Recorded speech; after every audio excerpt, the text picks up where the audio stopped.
Welcome to our channel, ladies and gentlemen. Thank you for your continued support to our channel.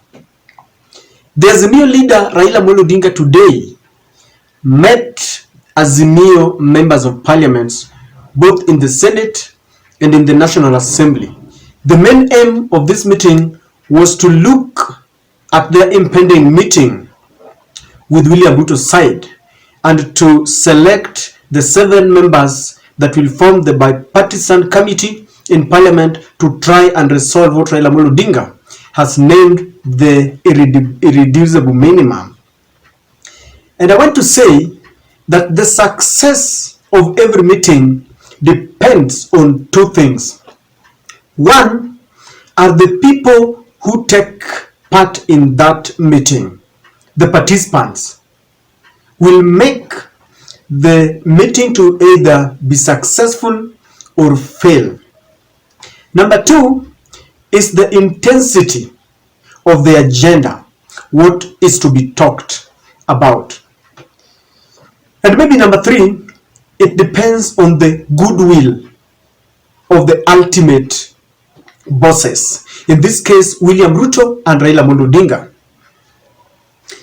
But from what I have gathered, the members of the team from Azimio and the agenda that Raila wants to set forward, this meeting is dead on arrival. It is not going to achieve anything. Ladies and gentlemen, let us look at the members that Raila Odinga unveiled, and you will concur with me that this meeting is dead on arrival. Now, it's indicated there that Raila unveils 7 allies to face UDA in the bipartisan talks. I want us to look at the members, if you understand, and you know that this meeting will be dead on arrival. Azimio leader Raila Odinga has unveiled the 7 members who will face the team from Kenya Kwanza for bipartisan negotiations at parliament. Among the leaders selected include Narok Senator Ledama Olekina, Nairobi Senator Edwin Sifuna, Kitui Senator Enoch Wambua, and Malindi MP Amina Mnyanzi. Let's continue. Others are Suba North MP Millie Odhiambo, Pokot South MP David Kosing, and Rarieda MP Otiende Amolo. Let me tell you something. If you look at this team, ladies and gentlemen, there are 2 things. Number 1, this list is full of lawyers. Otiende Amolo is a lawyer, Millie Odhiambo is a lawyer, Edwin Sifuna is a lawyer, Wambua is a lawyer.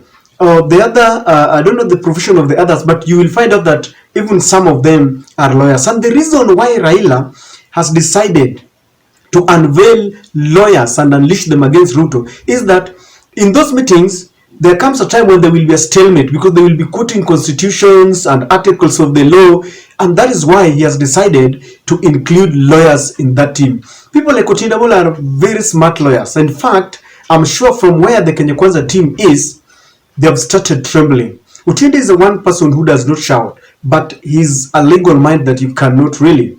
He's unmatched. The same to Edwin Sifuna and all the others. The other thing that I noticed about this list is that Raila has unleashed diehards.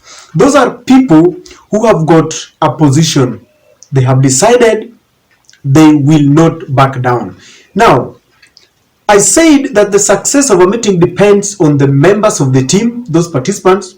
And number 2, the agenda that is set forth.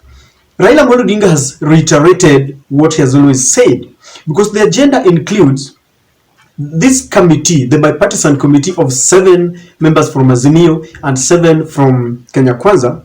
He has said they will be backed by experts from outside parliament. Because if you realized, Raila has unveiled 4 members from the Senate and I think 3 from the National Assembly. And he wants this committee to be backed by experts. The same thing that happened in 2007 when there was an accord between Raila Odinga and the former president Mwai Kibaki. Raila is saying that opening of the server is not negotiable. Look, that is the sentiment, not negotiable. And you all understand that if there is something that the Kenya Kwanza does not want to hear, is this thing of the server. To them, they have cherry-picked and they have selected, they only listed the issue about reviewing the appointments of the commissioners. So I can assure you, this is dead on arrival. The other thing that Raila Amolo Odinga is talking about, because Raila feels that if we open this server, we will put this matter to rest. And very many people are asking the same question: what is so difficult about opening the server? Stop telling us about the legal perspectives. Kenyans, in our constitution, the power belongs to the people. Parliamentarians exercise power on our behalf. So they can always amend so that they compel whoever is responsible to open that server. He's talking about lowering the cost of living, and he wants the cost of electricity, the cost of food, the cost of fuel.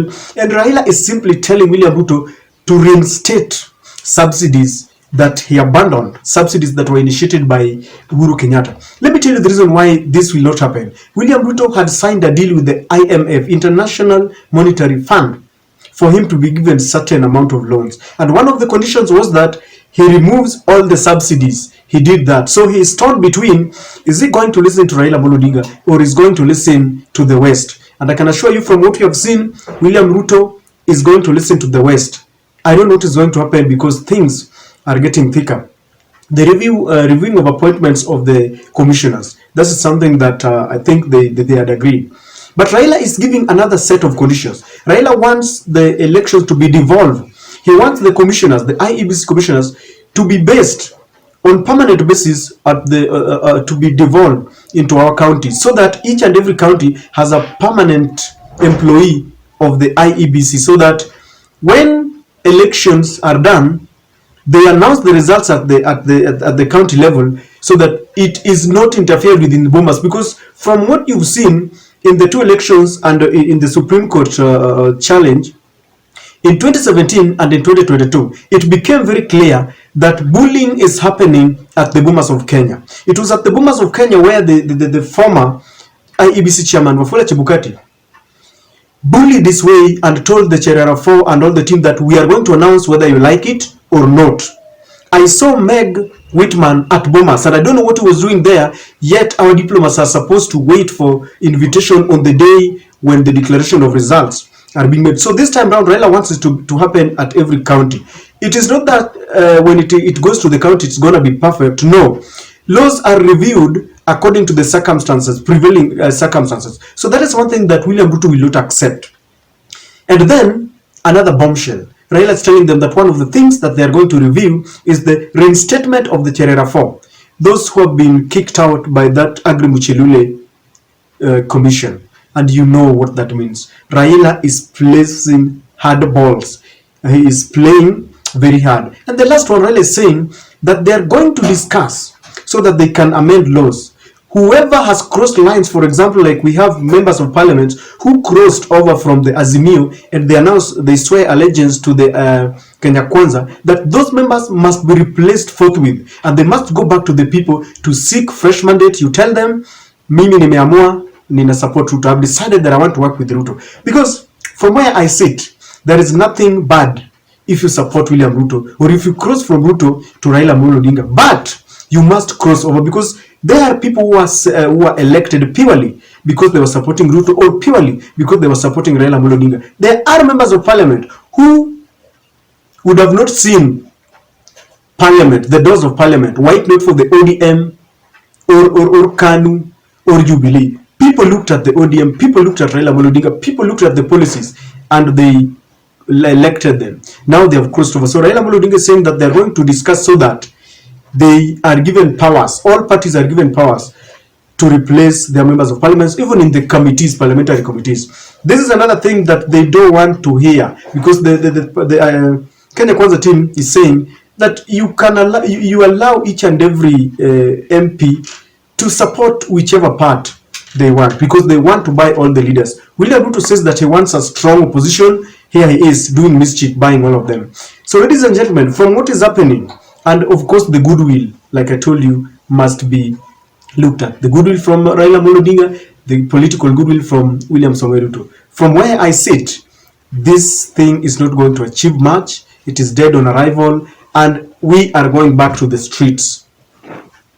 I want to say this. Let us pray for our country because things are not good. I don't know what you think, but that is my take.